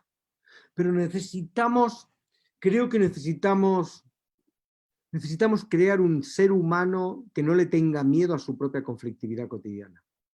Necesitamos crear un ser humano que no patee para cualquier lado la conflictividad cotidiana. Necesitamos un ser humano que cuando tenga un conflicto, lo primero que piense no es en dónde está la autoridad que me ha de resolver ese conflicto. Esto no es un cambio de hoy para mañana. Esto es un cambio que llevará tiempo, pero creo firmemente, y la pandemia es el ejemplo paradigmático, que la capacidad adaptativa del ser humano a estos cambios a veces es sorprendente. Esto que estamos haciendo hoy es una muestra evidente. Si en el mes de enero nos hubiesen dicho que nos vamos a juntar casi 120 y pico personas a hablar a través de una pantallita, cualquiera de ustedes me hubiesen dicho, este tío está loco, pero como una regadera está. Hoy lo hemos naturalizado, hemos cambiado hasta el lenguaje, te has muteado, tenemos todo un cambio. Nuestra capacidad para adaptarnos ha sido brutal. Yo lo que espero es que no necesitemos un conflicto virus para entender la necesidad de una transformación mucho más profunda en nuestras interacciones cotidianas. Creo que eso es el gran salto. Eso ocurrirá el día que las escuelas sean pensadas desde otro lugar, que las instituciones sean pensadas desde otro lugar. Creo que ese es el gran cambio.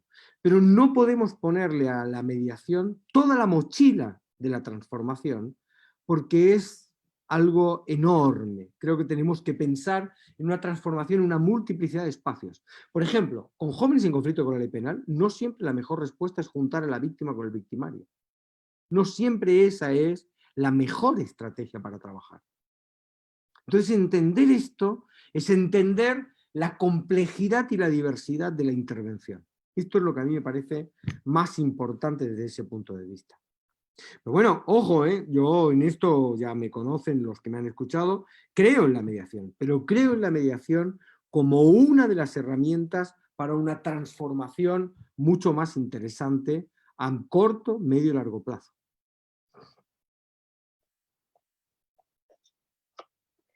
Excelente, doctor, muchas gracias. Pues y siguen los comentarios de todo esto tan interesante que nos está hablando, doctor. Como usted lo decía, ya pasar a la práctica, como las prácticas restaurativas, pues ya estamos hablando de una forma diferente de hacer y una manera efectiva que además usted lo ha comprobado, doctor, y lo ha visto a lo largo de varios países y varios escenarios y sobre todo con jóvenes que ha usted visualizado esta efectividad. Y bueno, pues tenemos aquí bastantes saludos a usted y agradecimientos, doctor Raúl. Gracias por esta presencia y por todo esto que nos estás comentando aquí. Muchas gracias a los comentarios que aquí ya nos hacen llegar. Está por aquí. Quiero decir una cosa, que ahí vi un comentario que me parece interesante. Me preguntó alguien, ¿cómo evitamos caer en la anarquía? Bueno, con una distinción no menor. Cuando dejemos... a mí no me interesa que un joven en conflicto con la ley penal entienda que tiene una obligación. A mí me interesa que se sienta obligado. Y esa no es una distinción menor. Hemos dotado a una lógica de pensamiento constante en la respuesta frente a la conflictividad humana que tiene que ir, que va siempre de fuera hacia adentro. La anarquía que a mí me preocupa no es la anarquía externa. A mí la anarquía que me preocupa es la anarquía interna, la anarquía del que no puede hacerse cargo de su propia conflictividad cotidiana. Y esto es terrible porque en general, en mi opinión, estamos asistiendo a una especie de adormizamiento, estamos durmiendo a nuestros jóvenes. Los estamos adormeciendo, los estamos inhibiendo de su responsabilidad, inhibiendo de sus competencias, inhibiendo de su protagonismo. Les hemos enseñado un camino donde es más fácil señalar culpables que mirarse como responsables. Entonces eso es una cosa que a mí me preocupa profundamente. Yo creo que necesitamos una generación y una generación de jóvenes, y esa es nuestra responsabilidad, que se sienta protagonista del futuro y se sienta protagonista de la transformación. Cuando yo trabajo con jóvenes en conflicto con la ley penal, suelo decirles una cosa, suelo decirles algo que a veces es doloroso. Yo les digo, bueno, de acuerdo, tu vida es una mierda, las drogas son una mierda, tu barrio es una mierda, tu país es una mierda. Pero quiero preguntarte, ¿qué vas a hacer con toda esa mierda que es tuya? Y siempre les digo algo que genera un debate entre nosotros y un proceso reflexivo que después dura muchos meses de trabajo, de intercambio, de opiniones y de hablar ellos, nosotros, de un lado y de otro. ¿Qué es? Ningún actor secundario cambia el guión de mierda de una película. Si tú quieres cambiar el guión, te tienes que hacer protagonista. Solo el protagonista de la película es competente para cambiar un guión malo en un guión interesante. Así que no vamos a poder cambiar un guión si tú no te haces protagonista de ese guión. Y yo creo que necesitamos ayudarlos a hacerse protagonistas. Creo que el gran legado que podemos dejar es la capacidad y dotarlos de las herramientas para hacerse protagonistas de su propia transformación y de su propio futuro. Creo que está ahí. Así que la anarquía que a mí me preocupa no es la anarquía de la norma externa, es la anarquía del silencio, del sentirse obligado interno porque no se sienten protagonistas de nada.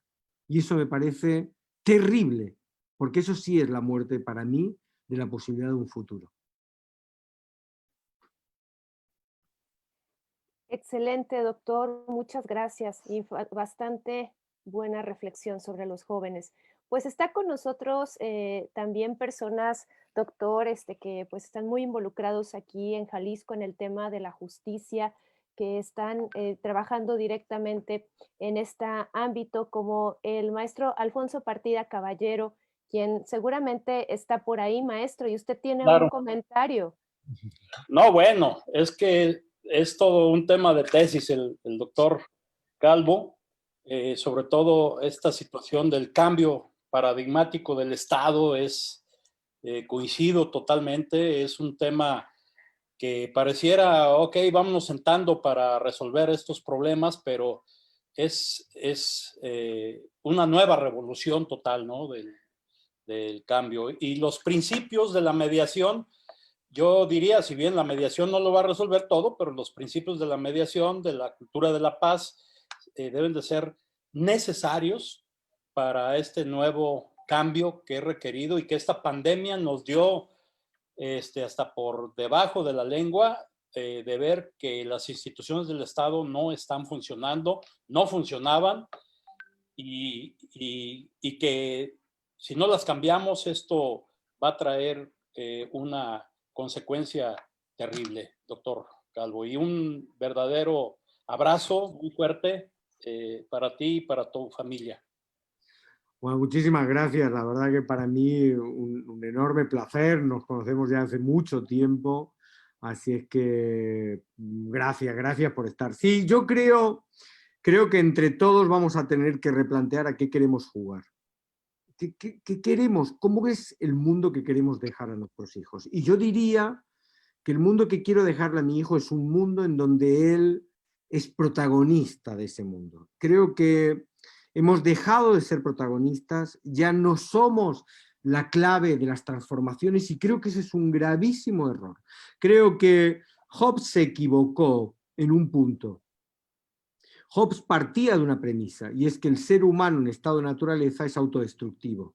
Yo creo que ese es el grave error. Yo soy rusoniano en ese sentido. Yo creo que Hobbes ganó la partida porque al Estado le interesaba, pero me parece que nosotros somos en ese espacio, somos y podemos ser mucho más interesantes desde el punto de vista de estas transformaciones y de esos procesos.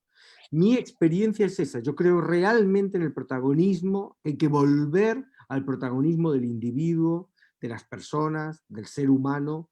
Hay que humanizar el derecho, hay que darle un sentido humanista a la política pública y a la política en general, y creo que por ahí va la clave.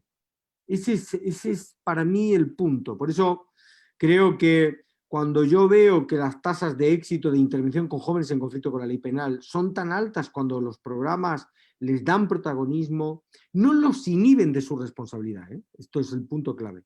Se les da el protagonismo, pero no es que se los salva de su responsabilidad. Precisamente hacerse protagonistas es hacerse responsable. No hay ningún proceso de responsabilización en un juicio como lo hemos visto hasta ahora. No hay nada que el joven aprenda desde el punto de vista de su responsabilidad en el dictado de una sentencia. Entonces nosotros necesitamos darles ese protagonismo. Necesitamos menos leviatán y más ciudadanía. Necesitamos volver a ser protagonistas de nuestros barrios, de nuestras instituciones, de nuestras ciudades, de nuestros países. Yo creo que esto es el gran cambio. Esa es la gran revolución para el futuro. Volver a ser protagonistas. Creo que ahí está la clave. Y los chicos, por ejemplo, me parece que pasa por ahí.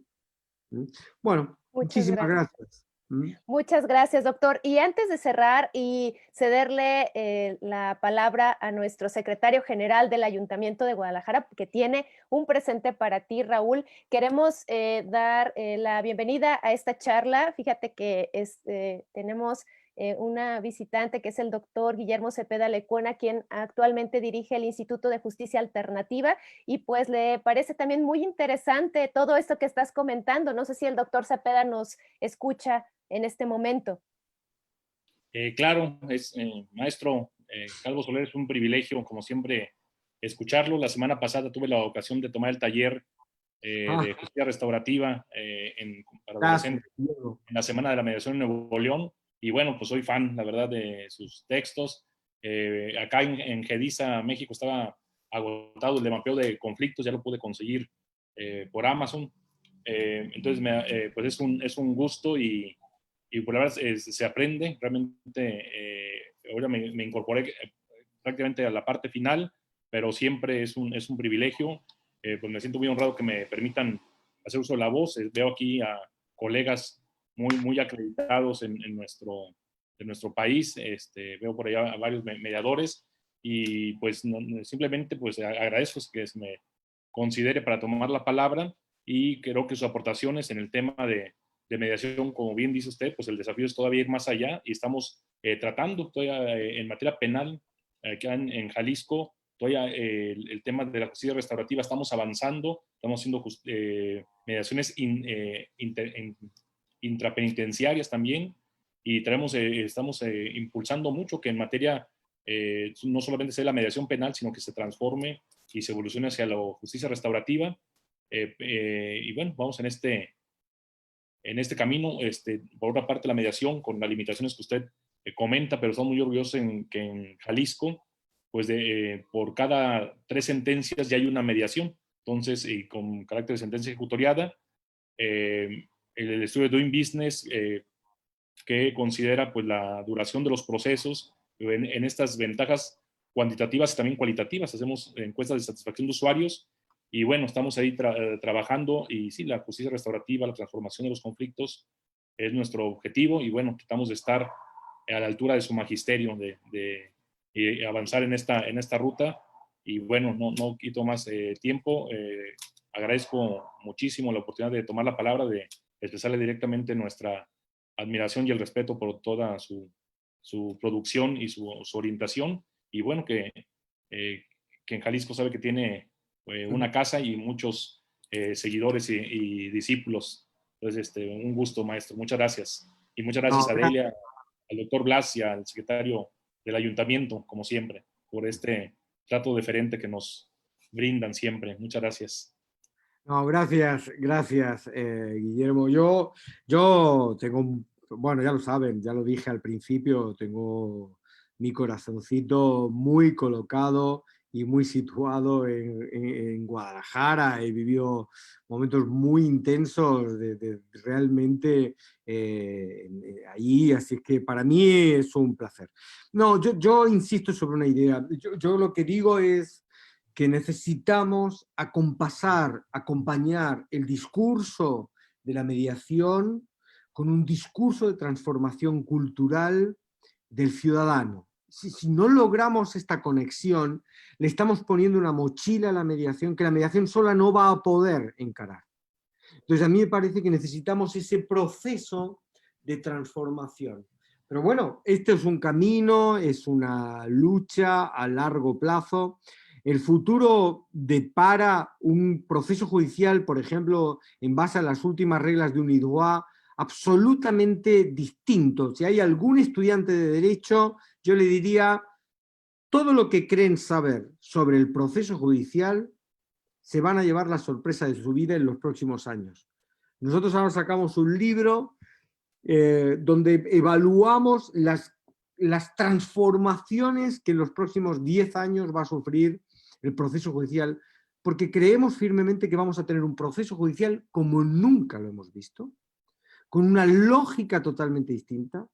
Vamos a requerir un juez con una personalidad y un modelo de trabajo como nunca lo hemos visto.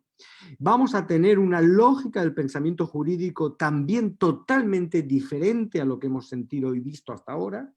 Y yo creo que ahí vamos a volver a recomponer. Ahora, todo eso con un proceso judicial como proponen UNIDROIT, las reglas del proceso judicial internacional, junto con la mediación, si no viene con una transformación cultural más profunda del ser humano basada en esta idea de volver a ser los protagonistas de nuestra día a día, de nuestra cotidianidad, si no viene acompañado de esto, yo creo que no vamos a lograr la transformación.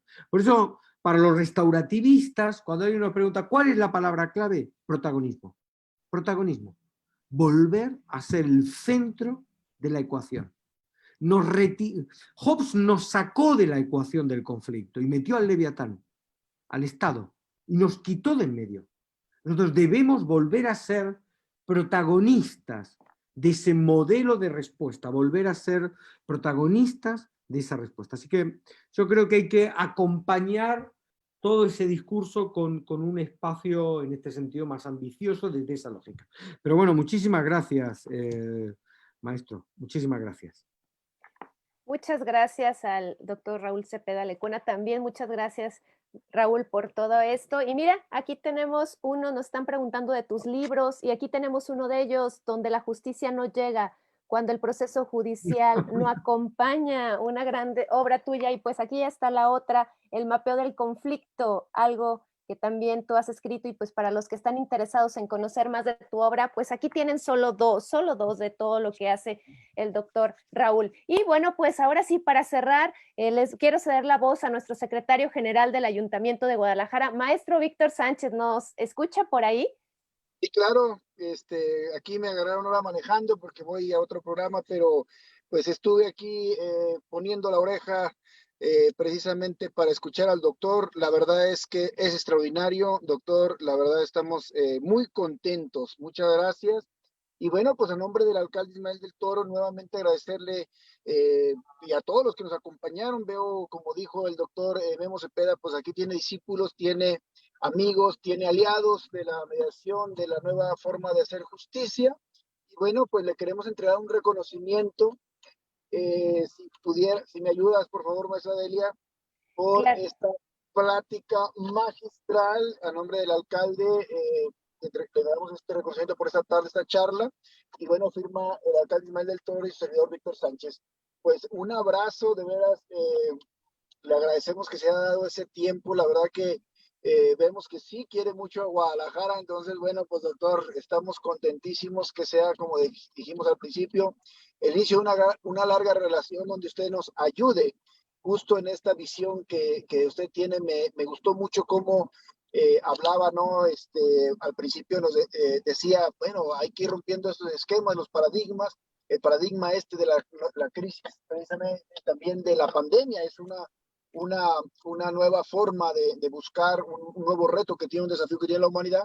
Y luego cómo iba precisamente, pues, con su visión, con sus estudios, sus investigaciones, diciendo, hay que cambiar lo que tenemos que cambiar. Como hasta los mediadores también nos dio su llegue, un llegue precisamente con propositivo y justo también al tema emocional. Entonces, pues, estamos muy contentos. Yo creo que usted tiene una visión muy innovadora. Y lo último que yo me quedo y que creo que recalcaría a todas y todos los que nos escuchan es que hay que ciudadanizar justamente la mediación. Entonces, bueno, pues y la nueva forma de trabajar en favor de la cultura de paz y resolver la conflictividad, que también decía usted acertadamente, Víctor, jóvenes, pues se van a acabar los conflictos el día que nos vayamos al panteón. Tiene usted toda la razón, donde quiera hay conflictos. Entonces, pues yo me da mucho gusto. La verdad es que yo también aprendí mucho. No será la primera vez en que le invitemos a que pueda estar participando, ¿no? Incluso con muchos de los gestores de paz que están formando en la ciudad de Guadalajara. La verdad, nuestro reconocimiento, nuestro agradecimiento. Gracias a todas y todos porque se conectaron, y ya son casi más de 2 horas. Gracias. Yo nada más tengo que agradecer. Gracias a todas y todos. Nada, gracias a todos, gracias por la invitación, maestro, gracias Delia, gracias Blas, un placer enorme. Y siempre recuerden algo que yo intento no olvidar. Lo interesante de tener un conflicto es que si las cosas van bien, hay reconciliación. Y no hay cosa más interesante que una buena reconciliación. Así es que espero que se reconcilien mucho y que lo disfruten, que es lo mejor que tiene la conflictividad humana. Así que gracias por la invitación, un placer enorme y hasta la próxima. Muchas gracias. Gracias. Muchas gracias a todos. Ese aplauso virtual, por favor, para el maestro, para el doctor Raúl Calvo. Maestro Víctor Sánchez, muchas gracias como siempre por permitirnos que estos temas lleguen a tantas y tantas personas. Gracias, maestro Víctor, por permitirnos hacer este trabajo y bueno, pues hacer llegar este tema. Gracias, doctor Raúl Cepeda Lecuona. Gracias, doctor Blas. Gracias a todos los que están aquí en la página de Guadalajara por la Paz. Muy bien, ya se escucharon los aplausos. Muchas... Adelante, doctor Raúl, ¿quieres comentar algo? No, gracias, nada más. No hay nada, ni nada más, ni nada menos. Gracias. La verdad que un abrazo. Mira, se escuchan tus aplausos ya. Muchas gracias a todos los que estuvieron aquí en la plataforma. Gracias por sus comentarios. Pues es así como damos por finalizado este evento. Los esperamos en la próxima. No dejen de seguirnos en la página Guadalajara por la Paz, en las redes del maestro Víctor Sánchez, del Gobierno de Guadalajara, y el eje de educación emocional estará llevándoles más temas como este de interesantes. Hasta la próxima. Gracias, gracias. Gracias a ustedes, qué gusto que hayan estado aquí. A dormir a gusto. Gracias.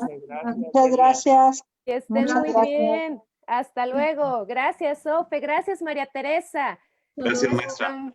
Gracias, nuestro amigo Alonso por ahí, que también lo vi. Alonso Torres. Gracias, excelente noche. Un saludo, muchísimas gracias por la invitación. Estuvo increíble la conferencia. Un saludo para el doctor Raúl Calvo. Gracias. Gracias, doctora Delia. Un amor como siempre. Excelente. Con gusto, Vania. Nos da mucho gusto que estés por aquí. Gracias, Delia. Buenas noches. Ramón, que estés muy bien. Mucha suerte. Gracias, adiós. Adiós, Israel. Gracias. Carla Noriega. Muchas gracias. No podías faltar. Muchas gracias. Delia, muchísimas gracias. Saludos. Muchos saludos para ti, gracias por estar aquí. Juan, nuestro amigo y mediador Juan Garduño, muchas gracias por haber estado aquí presente. Tarde, pero aquí. Muchas Muy gracias bien. a ustedes. Aquí Saludos te a estábamos. todas. Delia, gusto saludarlos. Muchas gracias. Víctor. Doctor Cepeda, muchas gracias por acompañarnos. Disculpe lo atropellado del tema, pero era interesante su... No, estoy feliz de haber alcanzado, estar en una reunión y que me recordaste y mira, me pude disfrutar muy buen rato de la presentación y pues impresionante las respuestas. Una persona que tiene 25 años en la vanguardia y como Aquiles y la tortuga, ya cuando uno llega ya sigue más adelante, pero bueno, muy, muy estimulante y sus reflexiones y gracias por compartirme la oportunidad. Es un privilegio. Saludos a todas y a todos, un fuerte abrazo. También vi a la maestra Ofelia, Marisela, Juan Antonio, gusto saludarlos a todos un placer. Bien. Muchas gracias, doctor. Y bueno, pues como siempre agradecer que el maestro Víctor Sánchez, encargado de todos estos programas en el Ayuntamiento de Guadalajara, pues da la apertura para poder realizar todo este trabajo en favor de la cultura de paz en el estado de Jalisco. Son protagonistas tanto el presidente municipal como el secretario general, y pues esto como centro privado, pues les damos las gracias por todo esto que nos permiten vivir y poder conocer y estar sobre todo a la altura de los grandes personajes de la mediación y la cultura de paz en el mundo. Muchas gracias, maestro Víctor. Muchas gracias, presidente municipal. Muchas gracias a todos. A todos y a todas. Un abrazo y bueno, pues me despido. Estoy por entrar a otro programa. Gracias, doctor Memo Cepeda, como siempre. Abrazo y por ahí también escuché al doctor. Secretario, amigo, muchas gracias. Muchas gracias de nuevo, Blas, Delia, un abrazo. Abrazo, por favor, a todos. Y también al doctor por ahí, Alfonso Partida, por ahí lo escuché al buen amigo también. Abrazo a todas y todos. Me despido, corro a otra cosa. Gracias por todo. Buenas noches. Gracias, maestro Víctor. Saludos y adiós. Buenas noches. Por ahí el maestro Hasta la próxima. Si todavía anda por ahí el maestro Alfonso Partida, no lo veo. Por Pero aquí. Ahí lo veo, pero no sé si esté. Por aquí anda. Bueno, pues muchas gracias. Aimé también, que aquí siempre nos sigue. ¿Cómo no, Gaby? Aquí te estoy viendo, que ya hoy así fui muy puntual con el envío de ese link, ¿o no? Hoy sí, muy eficiente yo. Ismael, muchas gracias. Marisela, María Guadalupe, Mario, muchas gracias a todos. Dani, gracias por estar aquí. Ya te veo ahí muy atento. Que estés muy bien. Fernanda Itzel también muy atenta. Mírala. Ahí, saludos desde acá. Muchas gracias a todos. Nos vemos para la próxima. Que descansen. Igualmente, gracias. Buenas noches. Hasta luego. Hasta luego. Buenas noches. Gracias. Buenas noches. Bye.